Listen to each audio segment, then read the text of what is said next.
Our channel does not promote any violence or harmful content. All content are provided by educational purpose. অসংখ্য ধন্যবাদ বন্ধুগণ, বন্ধুদের শেষ ভিডিওটা দেখার জন্য এবং বন্ধুদের শেষ দেখতে থাকো এবং সাবস্ক্রাইব লাইক করতে থাকো। একটা নির্লজ্জ একটা সীমা থাকে। আজ আমরা দেখতে পাচ্ছি যে সেই সীমা অতিক্রম করে আমরা যে আন্দাজটা করেছিলাম, অর্থাৎ বিরোধী পক্ষের একটা আক্রমণ তার ওপর আসবে, সেটাই কিন্তু 100% পড়ে গেল। দর্শক, তোমাদের যদি বিশ্বাস না হয় তোমরা আমাদের প্রিভিয়াস ভিডিওগুলো একটু চেক করে দেখো। সেখানে আমরা বলেছিলাম যে এই রেখা পাত্র যেন একটু সাবধানে থাকুক, কারণ ওর ওপর হামলা আসবেই, এটা আমরা বলেছিলাম। তো এইখানে দেখাচ্ছে সেই কথাটা বলতে না বলতেই ভুলে গেল।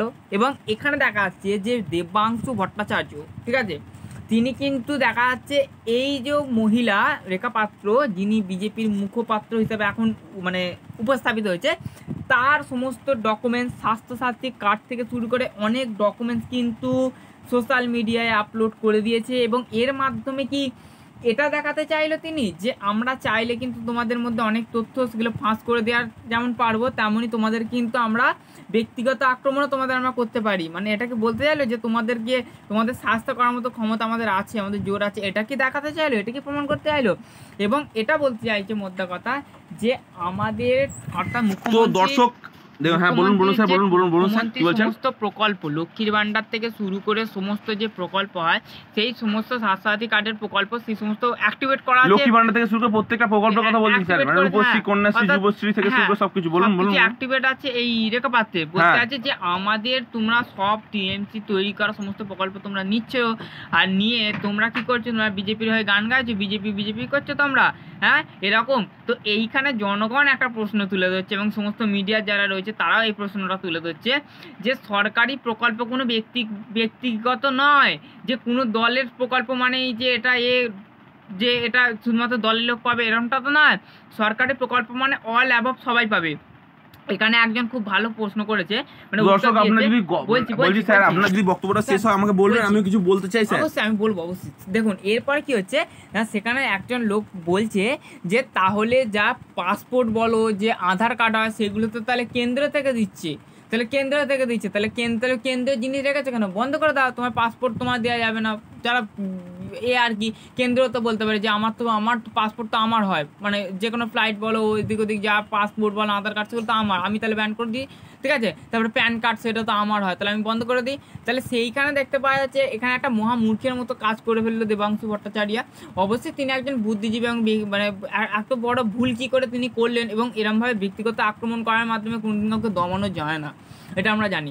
দেখো রেখা পাত্র তিনি একটা মানে কম সময়ের মধ্যে এত সুন্দর লোকের যে মন আকৃষ্ট করে ফেলেছে, এবং এটা দেখে কিন্তু তৃণমূল কোথাও না কোথাও একটা ভয় পেয়ে গেছে যে হয়তো আমরা এরকম পারবো না। তো সেই নিয়ে কিন্তু আর শেষমেশ কিছু করতে না পেরে একটা কিছু করার চেষ্টা করেছে। তো এখানে একটা কথা বলি, দেখুন এখানে বিজেপি যেটা করছে সেটা হচ্ছে যে কোনো ফেস ভ্যালু ব্যক্তিকে তোলেনি, জাস্ট কারোর মানে যে একটা সাধারণ গৃহবধূ আছে সেই গৃহবধূটাকে উপস্থাপন করেছে, এবং গৃহবধূ তার নিজের জোরে, ঠিক আছে, এবং নরেন্দ্র মোদীর আশীর্বাদে তিনি কিন্তু যথেষ্ট একটা স্থান অধিকার করে নিজের ফেস ভ্যালু তৈরি করে দেখিয়ে দিল। তো এইখানে একটা ডিফারেন্স কিন্তু আমরা পাচ্ছি।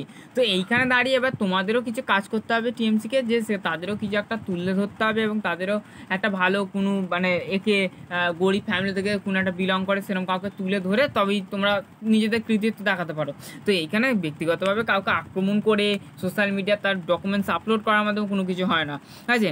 আর সরকারি প্রকল্পের যে টাকা সেগুলো কি জনগণের কাছ থেকে আসছে, জনগণের টাকা, ওদের ব্যক্তিগত ট্যাক্স সাল থেকে তার নিচ্ছে না। এটা অনেকেই বলছে যে ব্যক্তিগত না, তাহলে তুমি কিভাবে ব্যক্তিগতভাবে বলতে পারো যে এটা সরকার প্রকল্প উপভোগ করছে? সরকার প্রকল্প সবার, অল অ্যাবভ সবার। তো এরপরে দেখা যাচ্ছে অনেকেই কিন্তু এটা বলছে যে আমাদের মুখ্যমন্ত্রী কিন্তু কোনো প্রকার কাউকে ব্যক্তিগতভাবে দেননি, সকলকে জন্য সমান দিয়ে, সে এসটি হোক, বিজেপি বিরোধী যেই হোক, সকলেই পাচ্ছে। এটা তিনি মানে ওই দলের লোকই বললো। তাহলে ওই দলের লোক যখন বললো, মানে তৃণমূলের লোকই বললো, তাহলে এইখানে একটা জিনিস বুঝতে হবে যে দেবাংশু ভট্টাচার্য তেমন একটা বড় ভুল করেছে, প্রধান কথা একটা বড় মিস্টেক করে ফেলেছে। মিস্টেক হোক, ভুল হোক, অপরাধ হোক, যাই হোক, কিন্তু এই জিনিসটা করা উচিত হয় না, এটাই আমরা বলবো। তো এইখান থেকে আমরা বলবো যে দেখুন একটা কথা বলি, একটা নারী তিনি নিজেদের দলে আর কি নিজেদের কৃতিত্বে উঠছে, এখানে হিংসা করার তো কিছু নেই। তোমরাও তো এতদিন ধরে কিছু মানে সুযোগ ছিল, তোমরা তো কী করলে, মিমি নুসরাত বলো, দেবকে একে সবাইকে তুলে ধরলে। তো তারপর দেখা যাচ্ছে জনগণের সমর্থন সেরকম পাওয়া যায়নি, কিন্তু এখানে দেখা যাচ্ছে তিনি মানে এক নিমিষে এক রাতারাতি জনসমর্থন পেয়ে গেল। এটা তার নিজস্ব কৃতিত্ব, তার নিজের কৃতিত্বে সে এতটা জনগণকে আকৃষ্ট করতে পেরেছে, সেটা ব্যক্তিগত কৃতিত্ব। এখানে হিংসা করার তো কিছু নেই। তোমাদের এতদিন সময় ছিল, তোমরা কি করেছে এদিক ওদিক করে ফেস ভ্যালুযুক্ত মানুষদের নিয়ে এসে এ করেছে। তো সেইখানে দাঁড়িয়ে একটা কথা বলবো যে এখানে ব্যক্তিগত কাউকে আক্রমণ করা বা আমাদের কোনো পারপাস না, জাস্ট এই তথ্যটা তুলে দিলাম। দেখুন সমস্ত একটা নিজস্ব প্রাইভেসি থাকে না, ওইরকম করে কাউকে কিছু করাটা ঠিক না। তো এবার দাদা আপনি যদি কিছু বলেন তো অবশ্যই বলতে পারেন। আমি অবশ্যই অনেক কিছু বলতে চাই। শোনো, প্রথম বক্তব্যটা প্রথমে বুঝতে হবে, আমি কোনো রাজনৈতিক দলকে সাপোর্ট করি না, আমাদের স্যারও কোনো রাজনৈতিক দলকে সাপোর্ট করে না। আমাদের উদ্দেশ্য তোমাদের সামনে সঠিক বিষয়টা তুলে ধরা। দর্শক প্রত্যেকেই আরেকটা কথা বলছি, তোমরা কোন দলকে সাপোর্ট করছো এবং কোন দলকে দেখতে চাইছো পরবর্তীকালে, রেখাকে কি পরবর্তীকালে তুমি দেখতে চাইছো বাংলার বুকে, তো অবশ্যই তোমরা কিন্তু কমেন্ট বক্সে জানাবে। কমেন্ট বক্সে জানাবে, তোমাদের কমেন্ট বক্স আমাদের কাছে অত্যন্ত গুরুত্বপূর্ণ, এবং তোমরা সঠিকটাকে বেছে নাও, যেটা তোমাদের সঠিক বলে মনে হচ্ছে যে একেই আনা উচিত, তাকেই বাজবে। তোমরা শিক্ষিত জনগণ, তোমরা শিক্ষার দিক থেকে তোমরা এগিয়ে যাও। এবার শোনো একটা কথা বলি, প্রথম কেস তুমি একটা কথা বলো, আজকে প্রত্যেকটা বক্তব্য আসলে তৃণমূল যে বক্তব্যটা বলতে চেয়েছে সেই বক্তব্যটা কিন্তু তাদের দিক থেকে তারা ঠিক মনে করেছে, সেই জন্য তারা এই বলেছে কথাটা।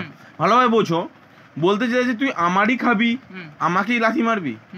এবার সরকারি প্রকল্প বলতে যেটা বোঝাচ্ছে সরকারি প্রকল্প, এই জায়গায় দাঁড়িয়ে তৃণমূল বলছে সরকারি প্রকল্প বলতে এরকম ব্যাপারটা নয় যে আমি সবাইকেই দিচ্ছি প্রকল্প, আমি কোনো জাত ধর্ম বর্ণ সমস্ত কিছুকে কেন্দ্র করে দিচ্ছি না, সবাইকে প্রকল্প দিচ্ছি, একই প্রকল্প, ঠিক আছে। চল এই প্রকল্পটা সম্পূর্ণ বিজেপিরা কেন নেবে সেটা কিন্তু ডাইরেক্টলি বলতে চাইছেন, এবং নেবে তো নেবে, তাহলে এই প্রকল্প নিয়ে নেওয়া বন্ধ করে দে। যখন আমাদের এই প্রকল্প সম্পর্কে আমাদের দল সম্পর্কে তোদের কাছে মন্তব্য খারাপ, তোরা খারাপ মন্তব্য করছিস, মানে বক্তব্যটা এই কিন্তু তৃণমূল দলটা কি বলতে মানে আপনি বলতেন অ্যাকচুয়ালি এখানে বলতে চাইছেন যে তোর যদি আমাদের উপর এতই রাগ হয়ে থাকে তাহলে আমাদের দেওয়া আমাদের স্কিম গুলো তোমরা নিচ্ছে কেন, তাহলে বন্ধ করে দেওয়া হোক। হ্যাঁ অবশ্যই বন্ধ করে নাও, কারণ হচ্ছে আমাকে আমার সরকার তুমি চাইছো না, তাহলে আমার জিনিস তুমি বন্ধ করে দাও এখনই, বয়কট আমাকেও বয়কট করতে দাও, আমার তৈরি জিনিসপত্র করে বয়কট করো। মানে ইংরেজ দেশে জিনিসটা বলতে চাইছি, মানে বলতে চাইছি যে আমি ইংরেজদের তাড়া দিয়েছি ভারতবর্ষ থেকে, তো তারা কি করে তার ভাষা জিনিসগুলো বয়কট করে দেবো, তার মালপত্র ব্যবহার করা বন্ধ করে দেবো, তবে তো সে যাবে, না যাবে না। তারা আমি বলতে চাইছি তুমি আমার জিনিস ব্যবহার করবে আর আমাকেই করবে, মানে আমার নুন খাবে আর আমাকেই তুমি ফসফস করবে, এই জিনিসটা তো হতে পারে না। এটা সম্পূর্ণ বলতে চাইছে তৃণমূল দলের প্রত্যেকটা সদস্যরা, তো ডাইরেক্টলি বলতে চাইছে। এই কারণেই কিন্তু তারা টুইট করছে, তারা বিভিন্ন জায়গাতে বলছে যে এরকম বিভিন্ন সোশ্যাল মিডিয়ার তথ্য তুলে হচ্ছে যে দেখো আমারই খাচ্ছে আবার আমারই পেছনে মারছে, তার মানে এটা কি? কিন্তু এইটা হচ্ছে আপনি যে বক্তব্যটা কিন্তু এরা বলছে যে এটা সম্পূর্ণ জিএসটি টাকা। আমি বলতে চাইছি তখন জিএসটি টাকা সব ঠিক আছে, কিন্তু আমি বলতে চাই তাহলে আমাদের বিজেপিরা যে সমস্ত প্রকল্পগুলো দিচ্ছে সেই প্রকল্পগুলো কোথায় যাচ্ছে, কোথায়, সেই বক্তব্যটা গুরুত্বপূর্ণ। আবাস যোজনা ঘর ঘর করছে কেন, আপনি আবাস যোজনা পাননি, এটা প্রশ্নটা রয়ে যাচ্ছে। তাহলে পাননি যখন এখানে দেখতে হবে কেন্দ্র থেকে কোনো, এগুলো তো তোমার অনলাইন ট্রানজাকশন হয় না, এখানে কোনো এর তো মিল থাকে না, তাহলে তোমার নাম কি ওঠেনি? তোমার তো অনলাইন ট্র্যাক করতে পারা যায় এগুলো।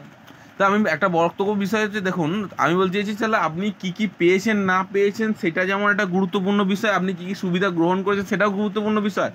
আপনি বলতে চাইছেন যে ঘরের খেয়ে বোনের মোষ তাড়াতে পারেন না, এটা হচ্ছে কোনো মতেই পারেন না। আপনি যেখানে আছেন তিনি রাজনৈতিক দলের বিরুদ্ধে যাচ্ছেন, সব ঠিক আছে, সেগুলো স্কিমগুলো বর্জন করুন, সেই টাকাগুলো ফেরত দিয়ে দিন, দেওয়ার পর আপনি বিরুদ্ধে যান। এটা ডাইরেক্টলি তৃণমূল দলের প্রত্যেকটা নেতা বলতে চাইছে ডাইরেক্টলি। দর্শক তোমাদের কি মনে হয় কথাগুলো কি ভুল বলেছে না ঠিক বলেছে, তোমাদের উপর ছেড়ে দিচ্ছি।